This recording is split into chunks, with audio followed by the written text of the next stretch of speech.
তোমরা তো জলপাইয়ের চাটনি অনেকেই খেয়েছো। এইভাবে একবার জলপাইয়ের চাটনিটা বানালে বাড়ির ছোটরা পর্যন্ত চেয়ে খাবে।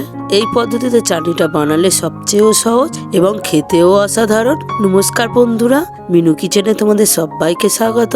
আশা করছি তোমরা সবাই অনেক ভালো আছো। শীতকালে এই জলপাইয়ের চাটনিটা একদম অসাধারণ লাগে এবং এই চাটনিটা আমি সম্পূর্ণ ঘরোয়া উপকরণ দিয়েই বানাবো। এখানে একটা ছোট্ট বিষয় আছে, অনেকেই কি করো ডাইরেক্ট জলপাইটা চাটনি বানিয়ে নাও।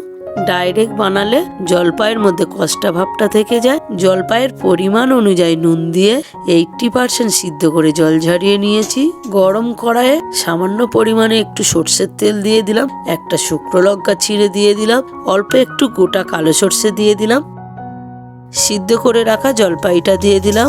বন্ধুরা, আমার মতো তোমরা কে কে জলপাইয়ের চাটনি খেতে ভালোবাসো অবশ্যই কমেন্টে জানাবে।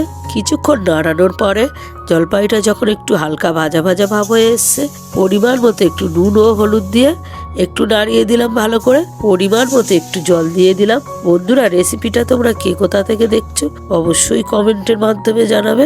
তোমাদের কমেন্ট পড়তে আমার ভীষণ ভালো লাগে। জলটা দিয়ে আরও কিছুক্ষণ একটু কুক করে নিলাম।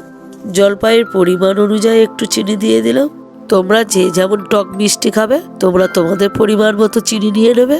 রেসিপিটা ভালো লেগে থাকলে অবশ্যই নিজের আপনজনদের কাছে শেয়ার করো। চিনিটা দিয়ে একটু ভালো করে মিশিয়ে নিয়ে কিছুক্ষণ একটু মিডিয়াম আঁচে কুক করে নিলাম। কিছুক্ষণ পরে জলপাইয়ের চাটনিটা সম্পূর্ণ রেডি হয়ে গেছে।